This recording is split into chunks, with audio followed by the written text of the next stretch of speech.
All right, this is the last section for chapter 1, or chapter 21, excuse me. Biological effects of radiation. Here we're going to describe the biological impact of ionizing radiation, define units for measuring radiation exposure, explain the operation of common tools for detecting radioactivity, and list some common sources of radiation exposure in the US. So there are some health concerns.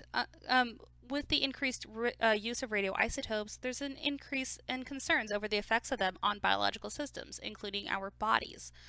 Radiation itself can cause things like heating and break chemical bonds, or it can even ionize molecules when it encounters living cells. And this is the most serious. So, because these molecules can be fragmented or ionized, and because of this, then they become extremely reactive. And then the damage that's done can lead to malfunctions in cell processes, which can lead to illness or even death. So here's just an example: some radiation hitting some cells, causing some DNA damage, leading to a cancer cell developing, and then multiplying rapidly if it's not properly repaired. It's kind of interesting, right? Radiation can be used to both treat cancer, but it can also cause it. Now, the type of radiation, not the type of radiation plays a large role in biological effects. So we have non-ionizing and ionizing radiation. Non-ionizing radiation is stuff like light or microwaves that speeds up the movement of atoms and molecules, but it doesn't make them ionize. It makes heat. But it takes a lot of energy from them to become really dangerous. You know, if you stick your hand on a hot stove, yeah. But overall, being in the sun isn't going to kill you right away. Um, it takes really a lot of non-ionizing radiation before we hit some dangerous levels. Now, ionizing radiation, this is stuff like our alpha and beta particles, gamma rays, X-rays, and high-energy UV radiation. These are energetic enough to knock electrons out of molecules or break bonds. So this can disrupt biological molecule structure and function, and it can also happen indirectly by ionizing water to form this H2O plus ion that then reacts with water to form a hydronium ion and a hydroxyl radical. And hydroxyl radical, or OH radical, is extremely reactive, and it can react with all kinds of biological molecules, damaging and disrupting physiological processes. So you have some water and some radiation. Okay, and this throws off an electron, producing this H2O plus that then reacts with irregular water, and that in turn forms H3O plus and this OH dot, and that dot represents this it's not a non-paired electron, and it's just kind of chilling there. So now you have this free radical. So if you've heard of free radicals, this is what we're talking about. Stuff like OH radical. OH radical, actually, I studied quite a bit in grad school, and its effect on air quality. So there's this nice little figure showing you the different types, the non-ionizing and the ionizing types of radiation and what can happen. And some examples. So for instance, tanning booths are that ultraviolet in the ionizing radiation area. Don't go to tanning booths, please. Microwaves are in the thermal area. Standing in front of your microwave is not going to harm you. It's not going to do anything to the body. Microwaving milk or whatever is not going to harm you or your baby or whatever. So don't freak out about people that don't understand this. Medical x-rays are in that high ionizing area. This is why when you get x-rays taken that they put a lead shield over you, especially over your reproductive organs, so that way it doesn't potentially ionize and destroy or screw with your cells. There could be a direct effect from ionizing radiation, so this is when it hits the cell and or the atom or your atom whatever and causes something to happen like an A, or you have the indirect effect where the radiation, for instance, affects the water, which in turn affects your DNA by making this hydroxyl radical that can hit DNA and mess it up. So radiation can harm the whole body with somatic damage, or your eggs and sperm, called genetic damage. And the effects are more pronounced in cells that reproduce rapidly. So stuff like your stomach lining, hair follicles, bone marrow, embryos. So this is why when there's someone that's undergoing radiation therapy, they might feel nauseous or sick to their stomach, they lose their hair, have bone aches, and why you have to take care of them, and especially pregnant people as well need to have a lot of care when undergoing radiation therapy. Now, the different types of radiation themselves have different abilities to pass through materials, and they also have different ionizing power. So alpha particles are stopped by a thin barrier, like a sheet of paper or a skin can stop an alpha particle. So on the outside of your body, they're pretty much harmless. But if somehow you were to ingest or inhale alpha particles, then they become very dangerous because they can't escape. They're just bouncing around in there, and they're big. They have twice the ionizing power of fast-moving neutrons. So these guys have a lot of ionizing power. Beta particles can go through your hand or through thin material, but you put a thin layer of metal and that'll stop them. Now, these have 1/10 the ionizing power of alpha particles. So alpha particles are very high up when it comes to ionizing power, 10 times that of a beta particle. Gamma radiation can pass through a thick layer of almost anything, even concrete, like feet of concrete. You can use some dense high atomic number elements, like lead, to try to shield and block some of it. But the thing with gamma radiation, even though it can penetrate, it doesn't have as much ionizing power as something like an alpha particle. It has 1/20th about the power of the alpha particle. X-ray is about the same as well. So here's a picture kind of showing you the ability of these different types of radiation to pass through material shown, from most to least penetrating. So alpha particles, like I said, stopped by paper. Beta particles can stop by metal. Neutrons get stopped by like some water. Gamma can get through concrete and even into lead, but the lead seems to stop it.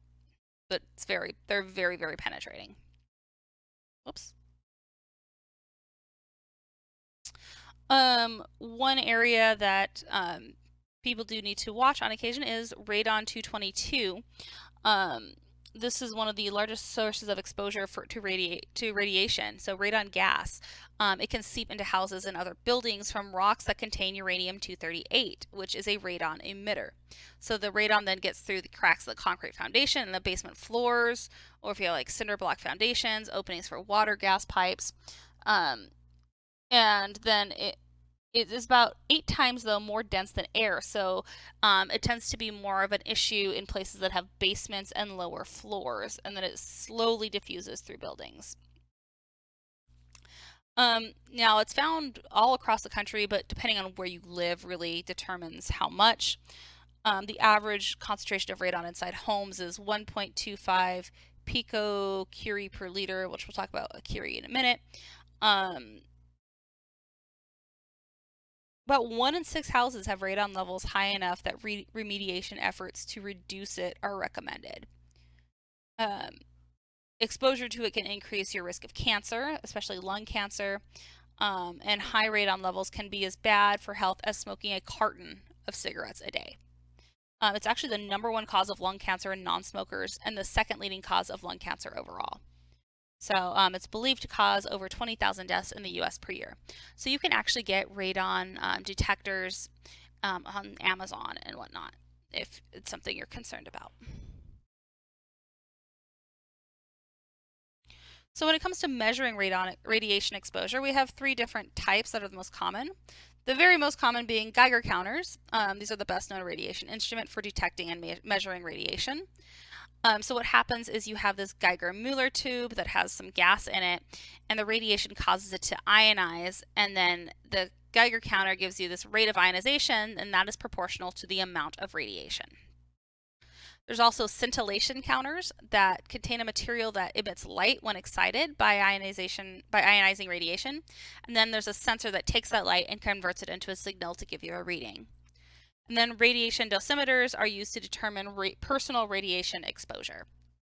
I almost had to use one of these. So in grad school, one of the instruments we used had a Krypton 85 charger on it. And Krypton 85 is like not really a dangerous thing at all. Plus, it was contained in a little cell, but because we were using an instrument that used it, and that we would occasionally have to take the instrument apart, even though we never touched the Krypton, we had to do training for nuclear and for radiation training. And they even said, if we want a dosimeter, we can get one, blah blah blah. But we didn't need to because we were safe. But it was an interesting training to do. So these are some pictures of these, Geiger counters. Some of you have probably seen before. Oscillators and then dosimeters are these little things that you can like put in a pocket. When I think about like Geiger counters and a lot of the stuff, I go to Las Vegas to the Atomic Testing Museum. I highly, highly recommend it. For those of you that might like to go to Las Vegas once in a while, it's a really cool thing. It's pretty cheap to go to. They even have like visiting like things as well. So it's not, and it talks about the history of the atomic testing that took place in the desert just outside of Las Vegas. They even simulate what it was like for people that would go and watch the testing, and they show you Geiger counters, they show you a lot of stuff, and it was seriously fascinating. I want to go again. It was amazing. So highly recommend that for those of you that might be interested in this type of thing and the history that goes with nuclear testing. So let's talk some math. We have some SI units and some other units. So the SI unit for the rate of radioactive decay is called the becquerel, or BQ. 1 becquerel is equal to 1 disintegration per second. The Curie and millicurie are larger than becquerels and are used more often in medicine. 1 Curie is equal to 3.7 times 10 to the 10th becquerels, or disintegrations per second, so they're a lot bigger.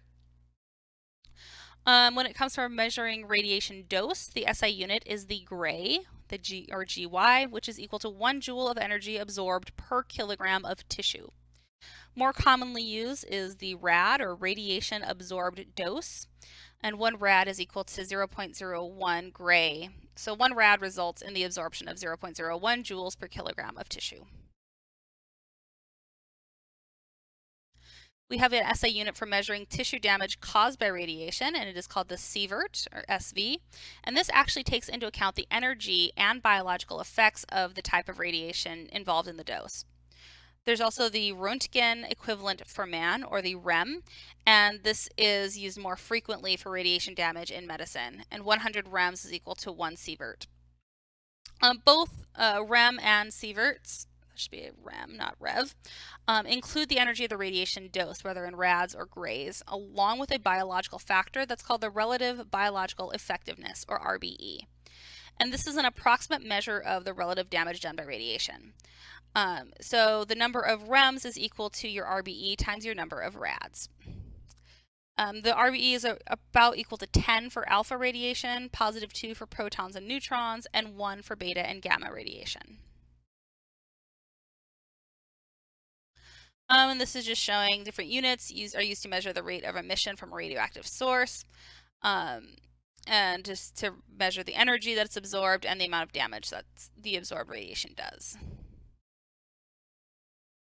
Your book gives you this beautiful table 21.4, that gives you the different measurement purposes, the units, and what they measure, and their description. So I highly recommend you check this out, maybe mark this or something for your exams, just so you have it at your disposal. Which brings us to an example. We're told cobalt-60 is used in cancer therapy since the gamma rays it emits can be focused in small areas where the cancer is located. A 5-gram sample is available for cancer treatment. We want to know the activity in becquerels and in curies.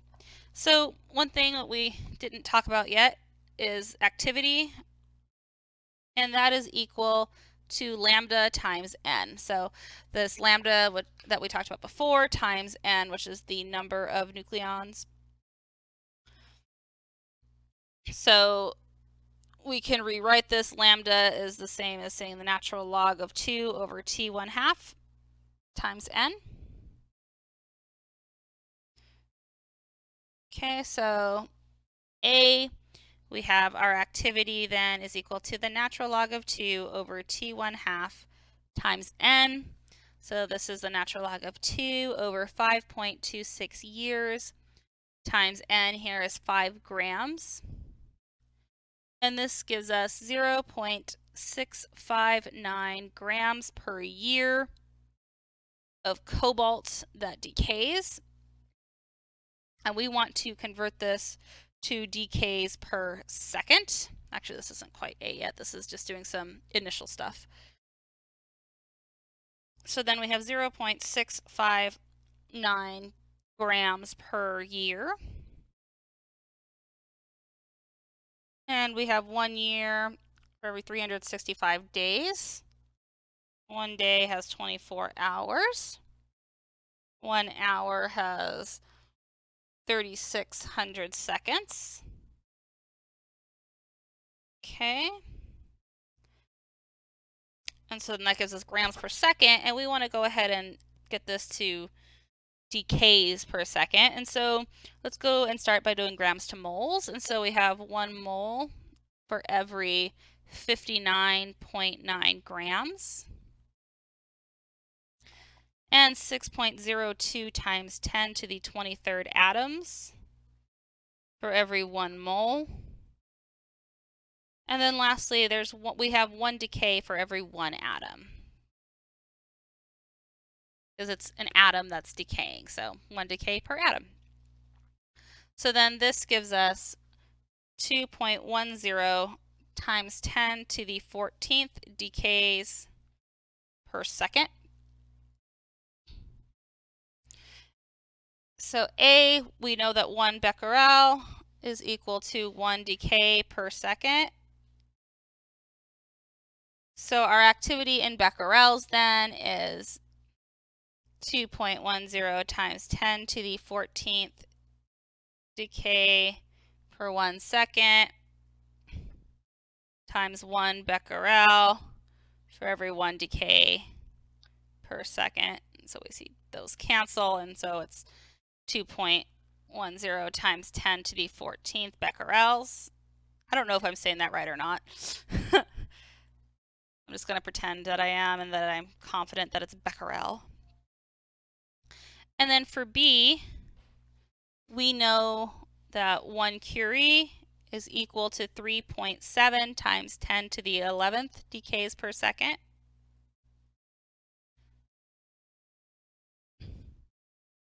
So we have 2.10 times 10 to the 14th decays per every second times 1 curie per 3.7 times 10 to the 11th decays per second. We see those cancel out, and we get 5.7 times 10 to the 2nd curies. So this kind of came down to just a lot of conversions, getting down to decays per second. But now you guys know how to do that.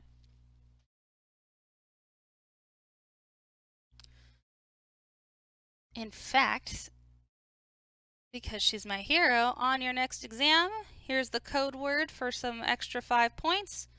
Put in curie into one of the extra credit areas. All right, so now let's talk about the effects of long-term radiation exposure on the human body. So the effects of radiation depends on the type of it, the energy, the location of it, and the length of your exposure. Short-term exposure can be very bad. If you have a short-term, sudden, large dose of radiation, you can have a wide range of effects, like changes to your blood chemistry or death. All it takes is tens of rems of radiation to cause noticeable symptoms and or illness, and at 500 rems, you have a 50% probability of death within 30 days of exposure. So exposure also has a cumulative effect on the body during your lifetime. So you can minimize exposure by blocking or shielding radiation, by moving away from the source, and by limiting your time of exposure.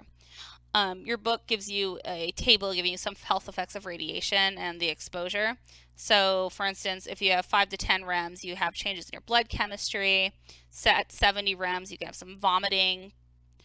50 rems, you have some nausea that will start within hours without treatment. At 400 rems, you have possible death within 2 months. At 1,000, you have destruction of intestinal lining, internal bleeding, and death within 1 to 2 weeks. At 2,000 rems, you have damage to your central nervous system, loss of consciousness, and death, and this can happen within minutes to hours to days. So that was dark. Here is a graph showing you the total annual radiation exposure for a person in the US. Annually is about 620 millirem. So not even 1 rem. So nothing that you really need to worry too much about. And then they also give these regulatory limits for different people or different events for what is considered okay.